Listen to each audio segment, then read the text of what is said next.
Hi, it's Luke, the other half of Bigger Than the Three of Us. Today we have an ugly wall that we're going to make a lot better with some simple tricks. We've got a smorgasbord of stuff. There are nail holes, there are tears in the paper, there is, I don't know if this is wallpaper or what's going on there, but we're going to take care of it. So with a few simple tools, we're going to be able to address all of these problems. Most of them are going to involve some joint compound and some putty knives, which is always fun to play with putty. We're going to use some tape and patch for bigger holes. I've pulled all the nails out. I've pulled some trim that was in the corner out. Everything that's here now is loose paper that I need to take care of. The handy tool for this one is actually a box knife or any sharp knife you've got. So anywhere where you've got loose paper hanging, you really just have to pick a line a little bit further out. And the most important thing is to get as smooth of a surface as you can get.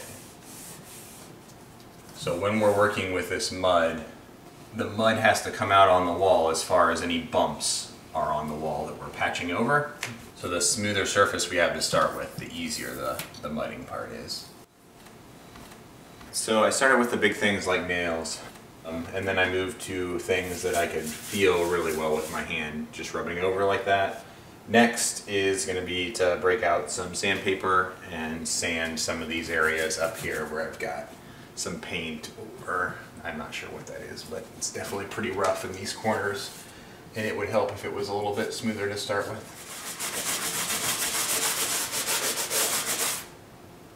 Alright, I think that'll do it. I've got tons of dust all over the wall right now. If you do much sanding at all, you probably will too, and you'll need a rag or something to clean that up.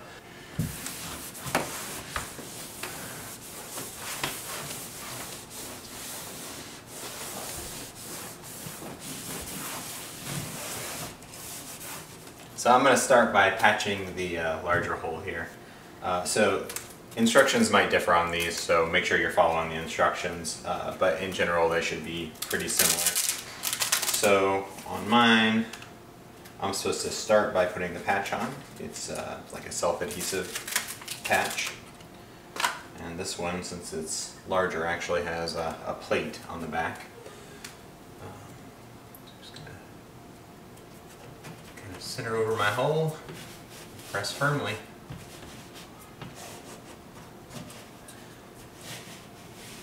So sometimes you might be working on a different style patch that doesn't have a backing like this, or a little bit smaller patch, and it can be helpful to put a little bit of the joint compound down first and then put the patch. If you'll follow my instructions when we patch one of these smaller holes, it'll be the same process there for that. For the next step, we're going to need a few more tools. I'm going to grab a couple putty knives and a trough and some drywall compound, and I'll be right back. I've got some of my joint compound. I've got pre-mixed compound that I buy because I like the easy solution. It's not that much more expensive and it's a ton easier. I've got some in my trough to start with, and I've got one of my smaller knives. So generally you want to start with the smallest knife you possibly can. Anything that's big enough to kind of fit over the area that you're patching is big enough. And the smallest thing you can use that'll do that is going to be the easiest to work with. You kind of just get the feel for this as you go, but you can press the compound against the side of the container here, and then run it against the lip of it, the edge, and it'll give you a reasonable amount. And then once you've got your knife loaded, it kind of looks roughly like this, we'll apply. So right now, it's not going to matter that much how you do this. The goal is to get it covered. You want it covered enough that any bumps or as much of the paper as possible is kind of covered smoothly. It's pretty forgiving on the first coat. The big things you want to watch out for is you don't want any big, huge lumps or seams that are really rough. Little ones, like a little bit of this here, I can knock off or sand afterwards between coats, no big deal. A big thing like this line running right up here, I wouldn't want to leave. I'd want to smooth that out before I called this coat done.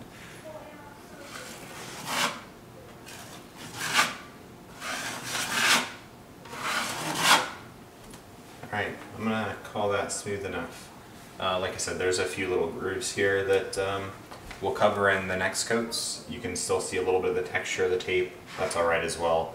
As long as we've got all the tape well covered and we've filled in any big low spots, we're good to go on this coat. So for smaller holes, I'm going to use this tape. The reason being is that this whole roll of tape probably costs about the same as this one little 4x4 patch. So this stuff's a lot easier, or a lot cheaper, and is pretty easy to use as long as you have a small hole. Basically, my rule of thumb is if the hole is small enough to be covered by the tape, then it's going to be alright, it's going to work. Maybe modern tape that's newer from the store has a little more stick to it and would work without doing this, but this tape doesn't stick very well on its own. So I'm going to start by putting a little bit of compound around the hole on the wall, and then I'll push the tape into that, and that'll help hold the tape.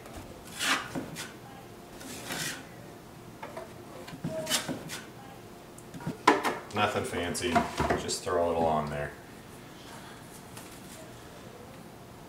So then it's usually easiest to kind of hold your tape up and try to get a feel for what length you need. Because once you stick it to the wall, things get pretty messy pretty quick.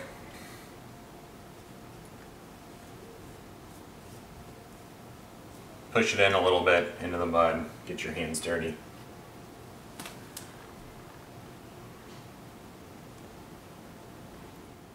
Alright, so I'm just going to load my knife up again, same as we did on this bottom patch.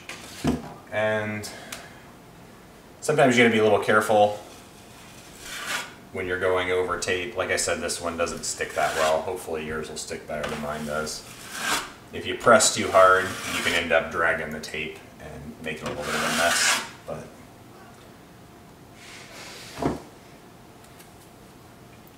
working fine this time.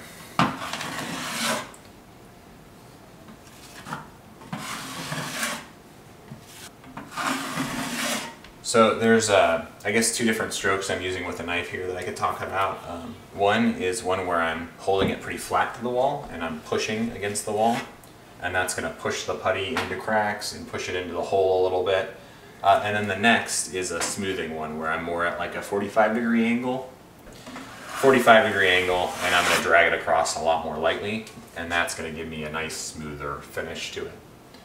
So the next sort of spots that we can cover with this, small nail holes you can go over just like we did the other holes. They don't really need any tape. They should fill fine.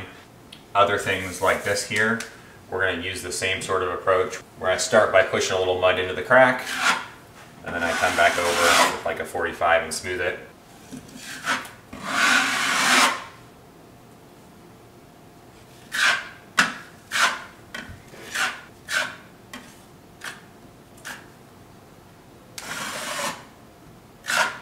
Okay, so it's been a good 24 hours over that.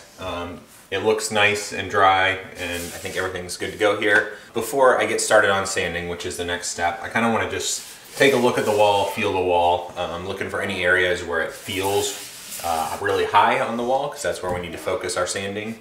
So this is a drywall sanding screen, so shouldn't take a lot of pressure.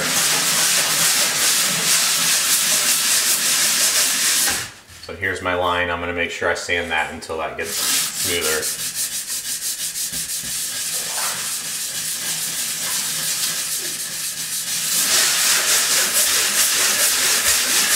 Looking at the surface of the wall, anything that is lower than the overall surface of the wall or an indentation like this, you really don't have to worry about sanding smooth. It's just the things that stick out that I'm going to focus on. Anywhere where you've got mud around the edges of where you mudded, and then you've got normal wall next to it, you want to make sure you at least lightly hit that with the sandpaper. Alright, so I think that's good. I still got some indentions and spots, but especially at the edges, I don't feel any bumps or hard surfaces. It's pretty tapered. So I'll wipe this down and then we'll apply the next coat. If you use much water on your towel, you can really make the drywall mud become more of a mud again. So just a damp Towel is all you're looking for here. Pick up the dust without rubbing away the mud.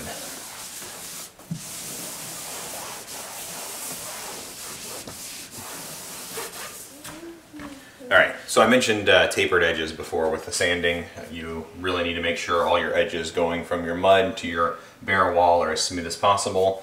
The easiest way to do that is to use a bigger knife as you have to apply mud to a larger area. So you always want your knife to be quite a bit larger than the area that you're mudding so that you can have some of the blade overlap onto the wall. So this helps you have a nice, smooth, flat surface or transition where the knife here on the bare wall is touching the wall and scraping it, and over here it's floating just a little bit where the mud's going to be applied. So you've got a nice, smooth, clean edge on the right and a little bit thicker area where the mud's applied on the left. So for this coat, I'm going to stick with my medium blade. I think we're going to start with that at least. But that's kind of how you know what size blade you need to use, and if you need to use a medium size or smaller one or move to a larger. There's actually even larger size blades than that. So on the previous coat where we were mainly worried with filling in dips in areas, this coat we actually are going to worry about our edge a little bit, and we're going to do what I said with the knife and press on the bare area harder than you press on the area where the mud's applied. So this I'm going to have to use a bigger knife on. So again, I can tell that because when I stick the smaller knife up, I've got a mud area that's wider than my knife area is. The mud's stretching from over here on the right to over here on the left, and this knife's just not long enough. This one is actually probably not quite as long as it should be ideally either, but I'll make it work.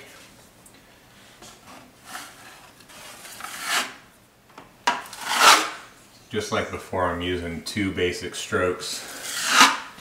This kind of low angle where I press into the wall really hard is to lay mud into the cracks or the low spots that I can see or that I felt earlier. And then I'm using the 45-degree across to smooth. 45-degree, that's where I'm worried about my edges being tapered and kind of pushing on the clean wall.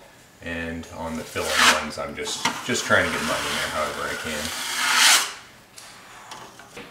Sometimes I've gotten really lucky, and for a small patch job, the second coat is enough. More often than not, this is a 3-coat process.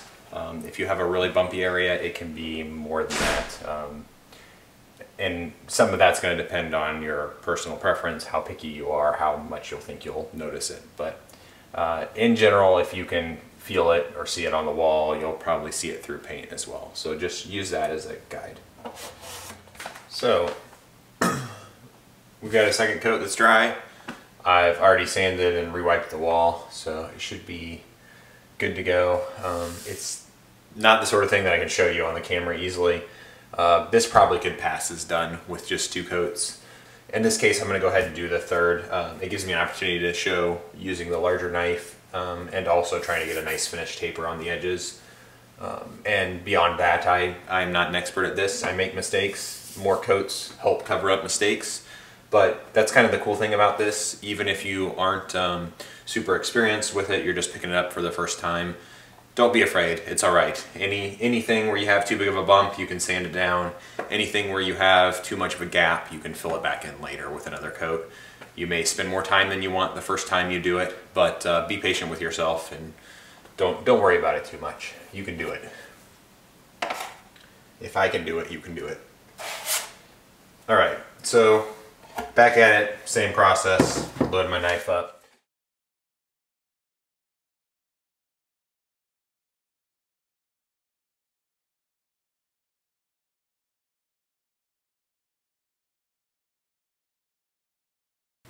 So you'll see if I can pull my knife across and get a nice clean finish. I don't really worry about cleaning the blade. I'll just leave some on there to work with. But yep, if you see yourself dragging lines through, don't fight it. Make sure you got a clean bit of mud on your knife and start over. Good. So same process on the last coat. You'll want to sand it down. On the last coat, you'll just be a little more careful when it's dry about sanding the edges. If you dig in really hard with a sanding screen like this, you'll see little lines or ridges where the sanding screen really bites in, and it'll leave streaks, and you'll see that in the paint. So just nice circular motions, really focus on the edges and make sure they're tapered. Try not to do any major sanding on the last coat, otherwise it may not be your last coat, you may have to come back at it. Thanks for following along on this. I hope that you're not intimidated. This all of a sudden looks like a project that you can handle, because it really is not too bad a one.